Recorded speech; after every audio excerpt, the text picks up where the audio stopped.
Je voudrais vous saluer, parce que cela fait longtemps qu'on ne s'est pas vu, probablement, pour certains d'entre vous, mais pour d'autres, nous nous sommes vus récemment. Alors, je suis toujours content de vous accueillir sur cette plateforme pour partager la parole de Dieu avec vous.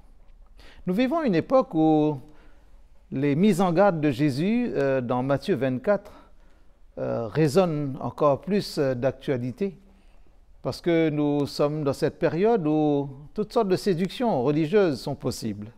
Et Jésus a prévenu ses disciples que dans les temps de la fin, il y aura toutes sortes de séductions. Le titre de notre réflexion aujourd'hui est le suivant: méfiez-vous des imitations. Avant d'aller plus loin, j'aimerais prier avec vous. Père Céleste, nous voulons nous soumettre à l'autorité du Saint-Esprit pour qu'il nous guide dans la lecture, l'étude, la compréhension, le partage de ta parole. Permets que toute chose soit soumise à son autorité et que rien ni personne ne nous sépare de toi. Nous voulons être attentifs à ce que tu as à nous dire au nom de Jésus. Amen. Si vous avez votre Bible, ouvrez-la dans Matthieu chapitre 24. Nous sommes dans cette annonce, cette prédiction, ce tableau que Jésus dessine de l'avenir par rapport à la question qui lui a été posée concernant la fin du monde. Alors, nous avons deux expressions, la fin du monde, et nous avons aussi l'autre expression, les temps de la fin. Ce que nous appelons les temps de la fin, cette période dite eschatologique, c'est-à-dire les choses qui mènent vers les choses finales, mais qui n'est pas encore la fin comme le terminus, cette période-là est une période riche en événements, riche peut-être en émotions aussi, en ce qui concerne les prédictions que Jésus fait. La question lui a été posée quand vous lisez Matthieu chapitre 24, comme Jésus s'en allait au sortir du temple, ses disciples s'approchèrent pour lui en faire remarquer les constructions.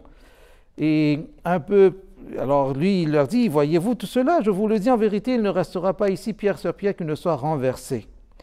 Mais ce qui intéresse les disciples, une fois que Jésus se fut assis sur la montagne des Oliviers, les disciples vinrent en particulier lui faire cette question.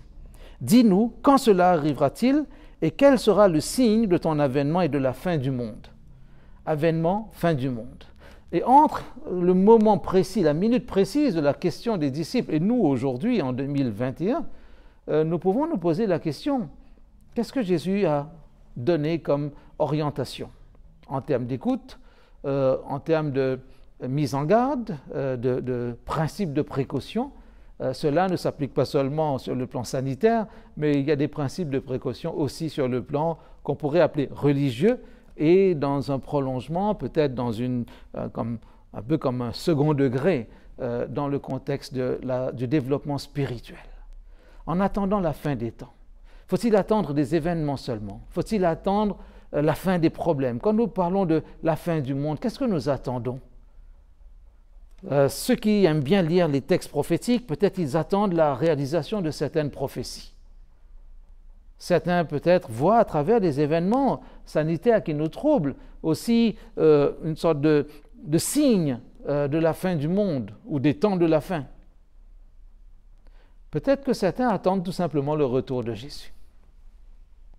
L'une de mes filles me dit toujours, « Papa, est-ce que Jésus ne pourrait pas revenir ?» Alors je demande pourquoi. Elle dit, « Comme ça, il y a plein de problèmes qui s'arrêtent. » Je dis, ça c'est une vision assez subjective, n'est-ce pas? Il me dit, « Oui, mais quand même, je pense que tout le monde serait content. » Qu'attendez-vous?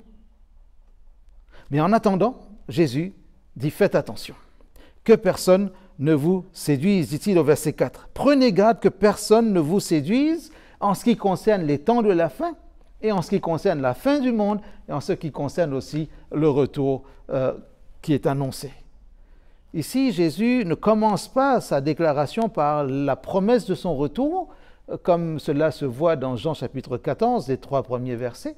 Ici, la question est posée, « Dis-nous quand cela arrivera-t-il » Notre intention n'est pas de poser une date, un moment précis dans la chronologie, notre intention est plutôt de réfléchir sur ces mises en garde que Jésus fait ici dans ce chapitre précieux de Matthieu. La première chose qui vient à l'esprit de Jésus et que les disciples ont enregistré, Matthieu surtout, celui qui nous rapporte cette déclaration, verset 5. Attention, il y a beaucoup qui viendront sous mon nom, disant, c'est moi qui suis le Christ. Et ils séduiront beaucoup de gens. Alors beaucoup de personnes dans l'histoire sont venues pour dire qu'ils sont le Christ. Beaucoup d'individus qui sont venus pour se présenter comme le Jésus des évangiles, comme le Jésus des temps de la fin, le Jésus eschatologique, le Jésus qui va faire entrer dans le royaume. Il y a le Christ des sectes, des différentes religions. À tous les niveaux, il y a eu une sorte de surenchère ou une sorte de passion pour cette figure christique, parce que j'imagine qu'elle séduit. Qui n'aimerait pas être le leader d'un groupe qui va triompher? Qui n'aimerait pas être le leader d'un groupe qui va connaître l'entrée dans le royaume de Dieu? Qui n'aimerait pas être le leader d'une foule de rachetés qui va chanter des cantiques et qui va se retrouver devant le trône de Dieu et de l'agneau? Maintenant, il n'y a qu'un Christ. Il n'y a qu'un Sauveur. Celui que les évangiles nous présentent, c'est Jésus. Mais parce qu'il fallait que Jésus dise aussi à ses disciples de faire attention, nous avons compris que nous aussi, en notre siècle, nous sommes invités à faire attention. Dans l'Église catholique, orthodoxe, il y a une manière aussi de voir le Christ. Peut-être c'est le Christ que nous entendons, qui se présente dans l'hostie, qui est élevé au moment de la messe. Peut-être le Jésus est resté pour certains chrétiens, quelle que soit leur orientation religieuse, au sens confessionnel, au sens théologique, quelle que soit la pointe même de leurs études ou de leurs réflexions, il y a un Christ qui est resté un bébé. Il est né le divin enfant et chaque année à Noël on chante le même bébé. On le présente comme s'il n'avait pas évolué, comme s'il n'avait pas grandi, comme s'il n'avait pas accompli la mission. Ce Jésus des crèches, ce n'est pas celui-là qu'il faut adorer. Ce Jésus-là est une image figée. Quitte à choquer certains d'entre vous, je n'ai rien contre la fête de Noël. J'aime bien la fête de Noël parce qu'elle rappelle au moins au monde entier qu'un enfant est né. Un enfant qui n'est pas ordinaire, c'est le Fils de Dieu qui a pris forme humaine et qui est venu pour vous sauver. Que vous soyez d'accord avec la fête de Noël ou non, Jésus est réellement né. Cette fête peut-être n'a rien de chronologique, mais elle a quelque chose de symbolique. Mais ce Jésus que certains ont enfermé dans une crèche qu'ils vont sortir chaque année en décembre, ce n'est pas ce Jésus-là. Mais méfiez-vous de ces restrictions, on pourrait dire, en termes de figure christique. Peut-être Jésus n'est pas ce Jésus que, par exemple, chez les Mormons, on a annoncé qu'il serait apparu en Amérique, à un peuple fictif de Juifs, de Néphites ou de Lamanites, par rapport aux termes qui sont employés dans ce contexte. Ce n'est pas un Jésus qui va venir pour un groupe particulier. Jésus n'est pas un Jésus exclusif ou exclusivement réservé pour une congrégation, pour une communauté de foi. Ce n'est pas le Jésus que l'islam non plus présente. Jésus n'est pas ce Jésus dont il faut se méfier, ce n'est pas le Jésus que toutes les associations pseudo-religieuses mettent en avant. Ce n'est pas le Jésus des LGBT, parce que chacun veut réclamer un Jésus libérateur, parce que la théologie protestante, surtout libérale, a mis en avant un Jésus leader de tous les opprimés, de tous les proscrits de la société, de tous les laissés pour compte. Et ce Jésus-là est devenu un peu le symbole, le défenseur de toutes les causes. Aujourd'hui, pour certains, Jésus est devenu un peu le défenseur des droits de l'homme, mais un Jésus laïque. Méfiez-vous, beaucoup viendront en mon nom, ou beaucoup viendront pour dire, voilà la nouvelle figure christique, et c'est ce Jésus-là qu'il faut suivre. Je pense aussi au Jésus des témoins de Jéhovah qui serait un petit Dieu, comme un sous-Dieu, pas vraiment Dieu, pas l'égal de Dieu, parce qu'ils s'attardent sur ce verbe engendrer. Ils vont dire, mais il n'a pas l'équivalence de Dieu ou de Jéhovah, ce Dieu qui a été créé à l'origine de toutes choses, le premier-né de la création, parce qu'ils prennent cela au sens physique. Méfiez-vous, ce n'est pas de ce Jésus-là que nous parlons. Ce n'est pas de ce Jésus, de ce Christ-là qu'il est question ici dans Matthieu chapitre 24. Attention au Jésus, peut-être des tendances charismatiques, ou j'ai envie de dire même pentecôtiste, un Jésus extatique, mystique, un Jésus qui peut-être accepte tout le monde, qui va sauver tout le monde, qui va rassembler tout le monde, peu importe ce que vous êtes. Venez à Jésus, tel que vous êtes, mais le vrai Jésus des évangiles, il vous dit oui, venez comme vous êtes, venez jusqu'à moi, venez à moi, mais voilà le programme. Matthieu chapitre 11 par exemple, verset 28, venez à moi vous tous qui êtes fatigués et chargés. Mais Jésus ne s'arrête pas là, il dit prenez mon joug sur vous, prenez ce qui est de moi. Ne pensez pas que vous pouvez venir et être ce que vous êtes dans la continuité sans changement. Méfiez-vous. Entre ce que je suis en train de vous dire ici sur le mont des Oliviers et la fin du monde, et l'avènement même, beaucoup de choses vont se passer. Beaucoup de choses vont se passer. Peut-être il faut éviter aussi ce Jésus qui viendrait d'une certaine lecture évangélique, un Jésus qui sortirait d'un langage démagogique, un langage de la prospérité, qui aime tout le monde sur terre et qui ne pourrait condamner personne. Méfiez-vous, dit Jésus. Dans cet ensemble de l'Évangile, nous comprenons qu'il y a cette importance d'être attentif. Attentif. Parce que nous pouvons être séduits de mille et une façons par tout ce qui est charismatique, tout ce qui est dynamique, tout ce qui est télégénique. Aujourd'hui, avec la pixelisation de notre société, nous nous rendons compte que l'image est importante. Et plus ce Jésus serait pixelisé sur nos écrans, très grand ou très petit, plus ce Jésus pourrait être attirant. Méfiez-vous, certains viendront en mon nom pour dire « Je suis le Christ ». Il y a aussi dans le discours de Jésus, il est question, dans le discours de Jésus, des événements aussi qui pourraient nous interpeller. Des événements tragiques. Par exemple, au verset 6, vous entendrez parler de guerre et de bruit de guerre. Gardez-vous d'être troublés, car il faut que ces choses arrivent. Mais ce ne sera pas encore la fin. Dis-nous quand cela arrivera. Dis-nous quel sera le signe de ton avènement et de la fin du monde. Vous entendrez parler de guerre et de bruit de guerre. Et cela fait des années, des siècles, qu'il y a des guerres sur cette planète. Et nous attendons parfois la prochaine. Mais quelle sera-t-elle? De quelle nature? Qui va la déclencher? Peut-être la pandémie est en train de nous montrer que demain il y aura une guerre économique, une guerre de survie. Qui va résister à un virus? Qui survivra? Peut-être que demain les nationalismes vont être encore plus exacerbés, pas seulement par les partis politiques, mais quand ventre affamé n'aura pas d'oreille, ce sera l'autre ou moi. Mais méfiez-vous, ce n'est pas encore la fin. Jésus prend cette image comment on pourrait dire, de ces choses qui arrivent avec précipitation, avec peut-être douleur, mais ce ne sera pas encore la fin, dit-il. Vous entendrez, mais gardez-vous d'être troublés. Verset 7, une nation s'élèvera contre une nation et un royaume contre un royaume. Il y aura en divers lieux des famines et des tremblements de terre. Et voilà l'image qu'il emploie. Tout cela ne sera que le commencement des douleurs, au sens des douleurs de l'enfantement. Catastrophes, nous en voyons de plus en plus.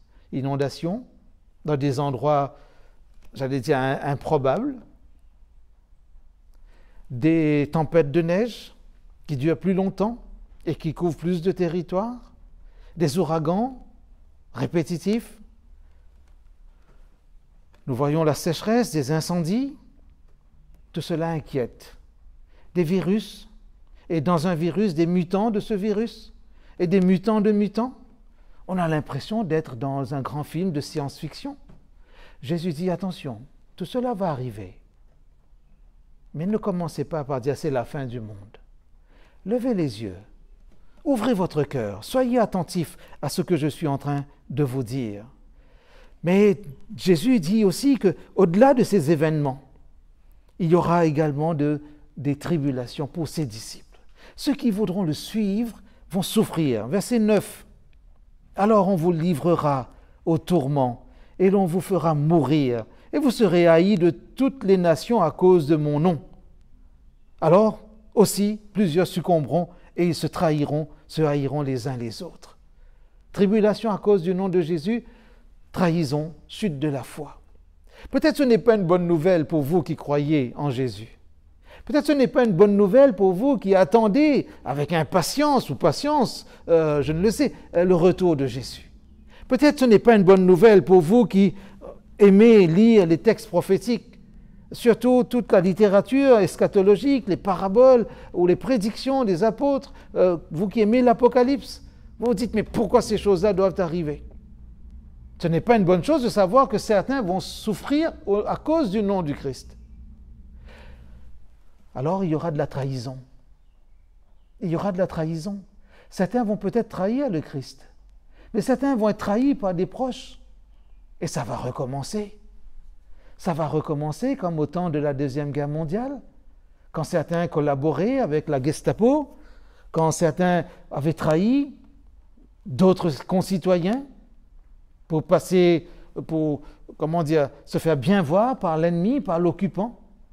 On est prêt à trahir parce que l'autre est de telle religion, avec ou sans son étoile, avec ou sans son identité religieuse. Certains vont peut-être subir les trahisons, les coups bas.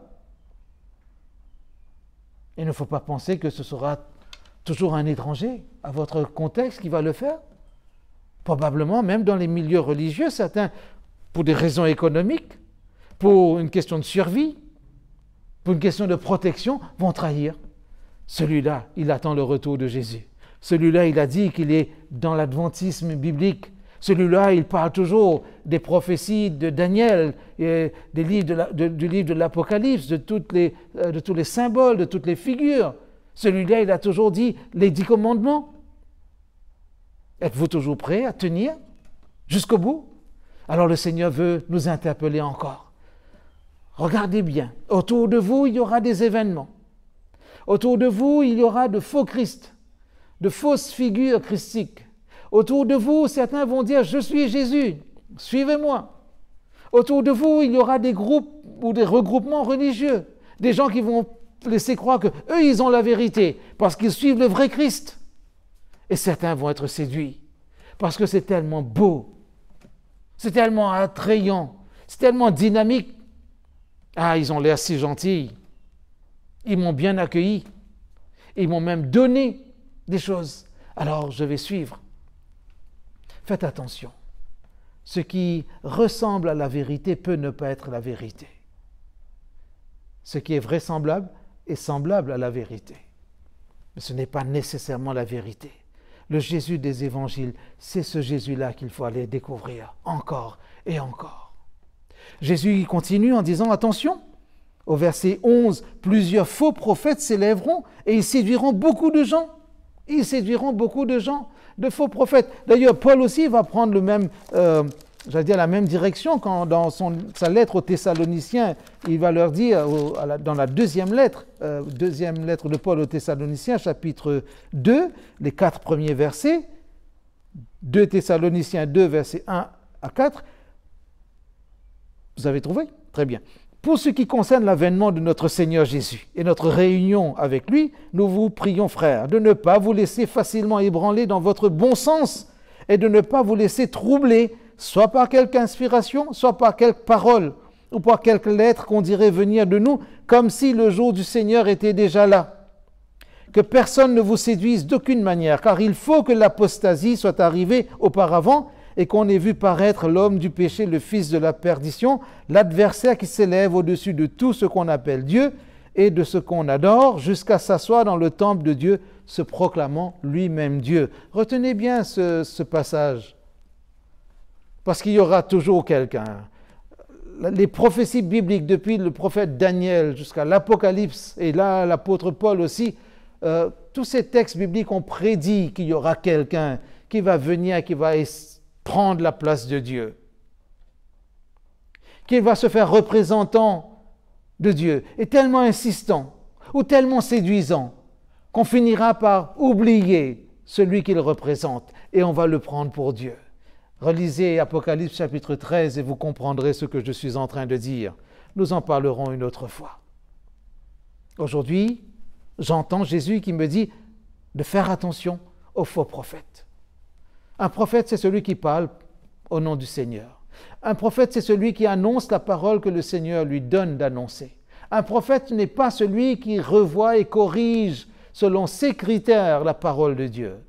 Un prophète ne dit pas, oui, mais avant on a dit ça, aujourd'hui, regardez, avec certaines théories, certaines découvertes, avec un peu de science, un peu de philosophie, je pense que la Bible devrait être revue et corrigée et adaptée à notre siècle. Le prophète qui vient au nom du Seigneur dit, ainsi parle l'Éternel. Celui qui vient annoncer Jésus, il annonce Jésus et il annonce les enseignements de Jésus. La théologie, ce n'est pas ce que nous croyons savoir dire de Dieu. La vraie théologie, c'est laisser Dieu nous dire ce qu'il veut nous dire de sa part, sur lui, mais surtout sur nous. La vraie théologie, c'est écouter Dieu nous parler. Les prophètes bibliques, les vrais prophètes bibliques, sont ceux qui sont venus en disant ainsi par l'Éternel. Sont ceux que l'Esprit de Dieu a saisis pour leur dire, va, annonce, va, dis, va, instruis, va, reprends, va, exhorte, va, interpelle. Mais le prophète allait en disant, le Seigneur m'a dit de. Alors il ne suffit pas de venir en disant, le Seigneur m'a dit pour être vrai. Il faut vraiment porter ce que le Seigneur a dit. Les textes bibliques sont là. Jésus nous met en garde en disant, faites attention aux faux prophètes.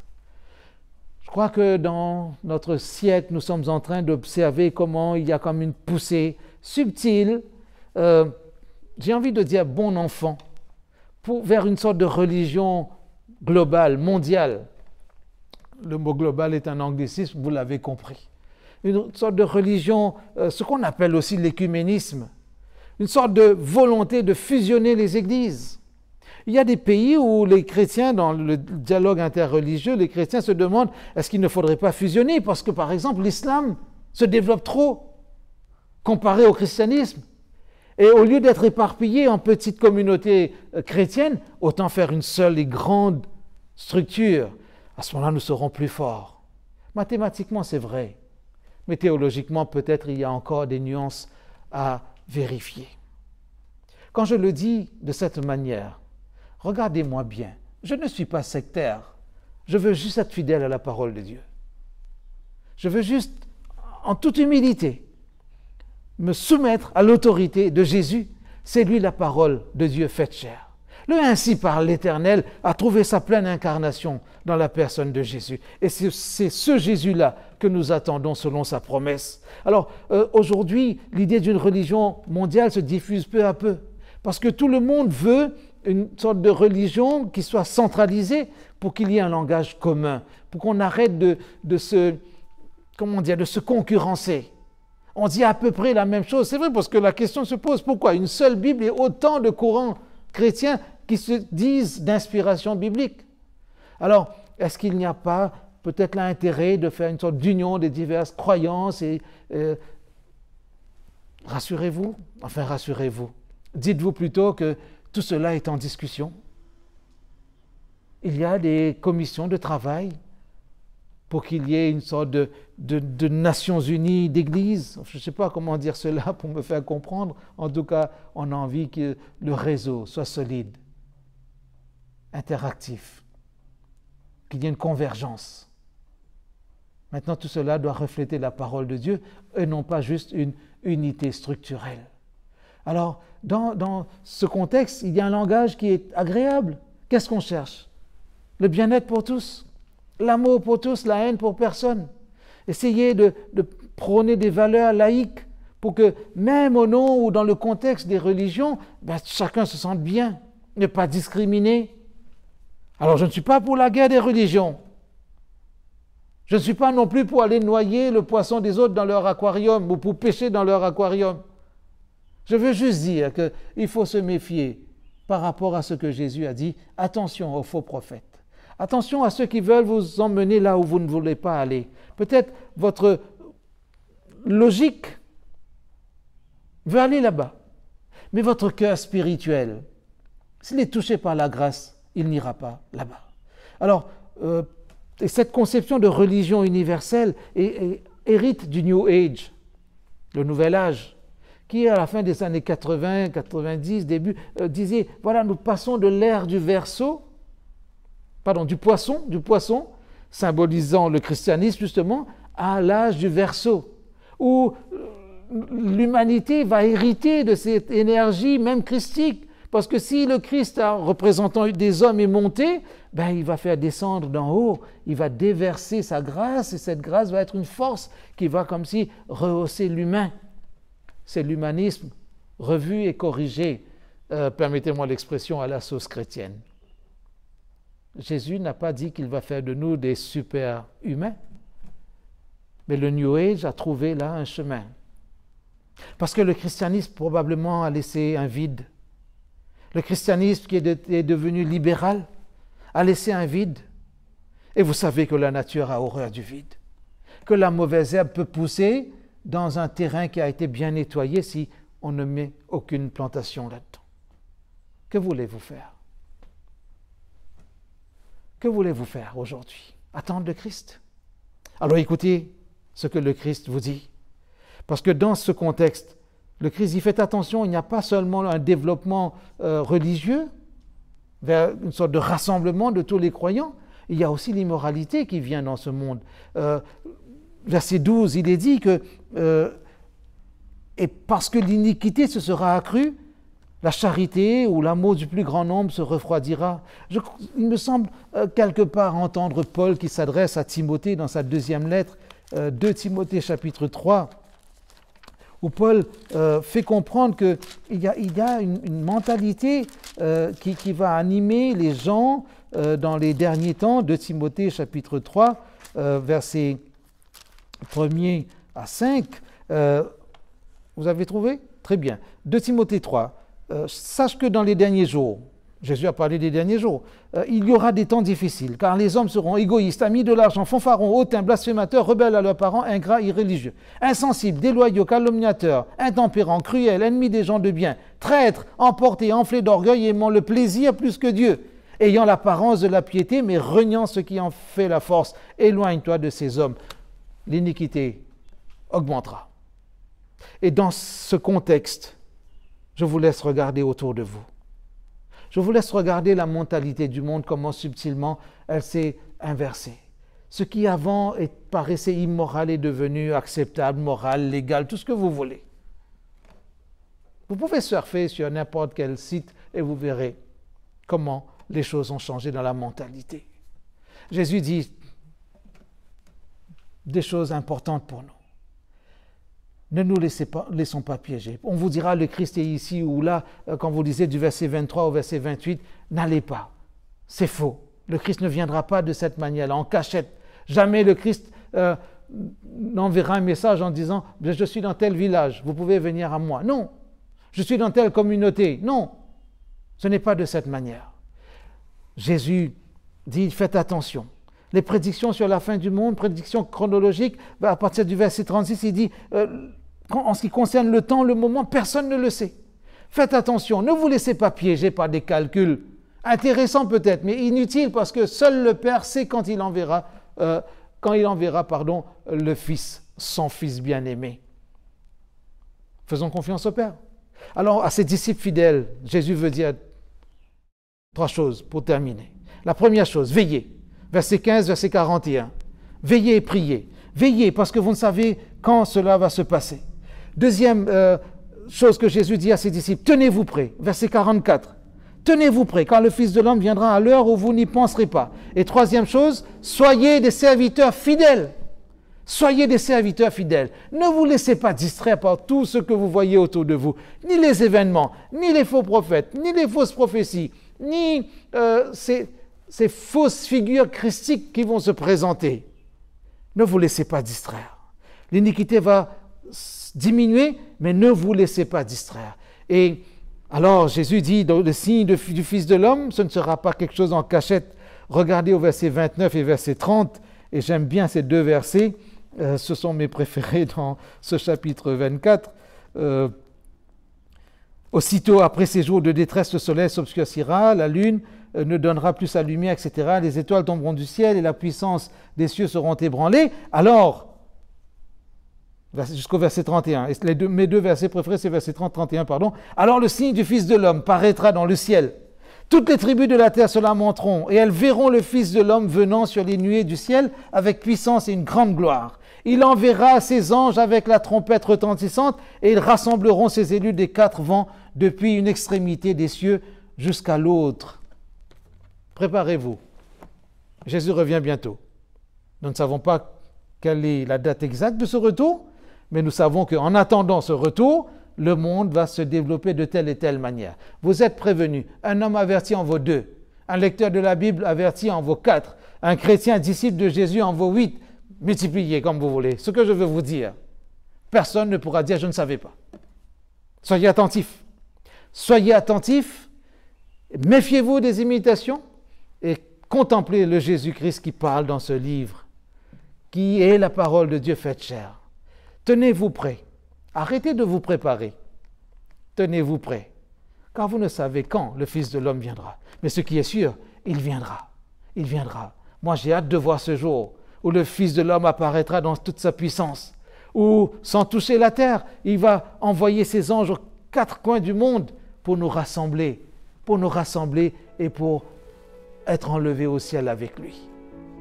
Vous y croyez encore? Alors marchez dans la foi, la persévérance, la fidélité, et ne laissez rien ni personne vous séparer du Seigneur. Amen.